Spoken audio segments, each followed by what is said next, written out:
We are literally repeating some breaking news that has just come in. We'd heard that Hamas had said that they'd agreed in the Middle East to the ceasefire. The US has just announced that the Gaza ceasefire agreement has been reached. We'll update you as we get that news on Drive here at Talk. Lord Andrew Robathan, the ex-Armed Forces Minister, your response to that breaking news, please. Well, I think we must all have been very saddened by the civilian deaths in Gaza.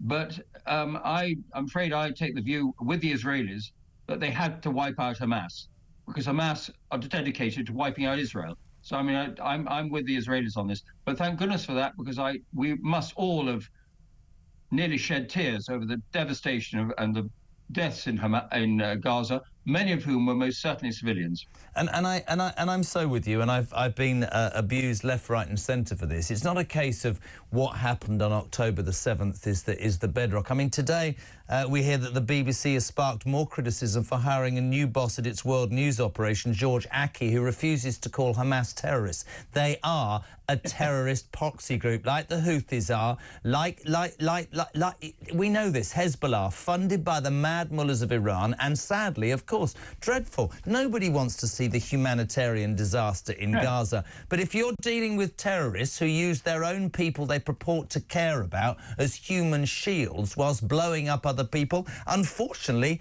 that is going to cause carnage. And by the way...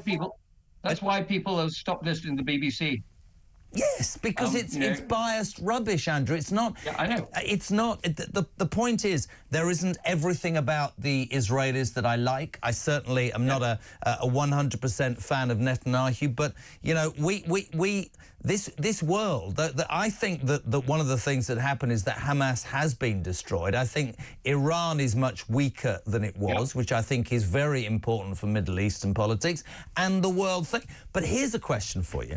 So the US is saying the Gaza ceasefire agreement has been reached. Love him or loathe him, it's an extraordinary coincidence, or perhaps not, that days out from Donald Trump's inauguration, and he said, and I quote, "If that is not agreed and the hostages are not home by next Monday, hell will be unleashed." Love him or loathe him, things happen with this man, don't they? They do. I mean, look, one of the things that I was absolutely in two minds as to who I would rather have as president. Both of them seemed a little bit dodgy. But one of the things that has pleased me is that when Trump was elected over Kamala Harris, all the left-wing commentators threw a hissy fit. You know, they couldn't believe that people didn't love Kamala Harris, who actually was incredibly unimpressive. Trump, whatever else he is pretty impressive and dynamic. Be very interesting to see. So, just to repeat, with Lord Andrew Robathan here, former Armed Forces Minister, breaking news is that the United States has just announced that the Gaza ceasefire agreement has been reached. If we hear any more, of course, we'll update you. And Andrew, thank you so much indeed. Are you enjoying being out of the madhouse when you look at the disaster that runs this country now? I'll be careful what I say, but I think the last Conservative government, of which I was not a part, was somewhat chaotic. I think we can all agree about that. Did it deserve to be re-elected? Well, that's a moot point. But I always thought the Labour Party would be worse. But what I can hardly believe is how totally incompetent, left-wing, and as I said, anti-British they are. And they are.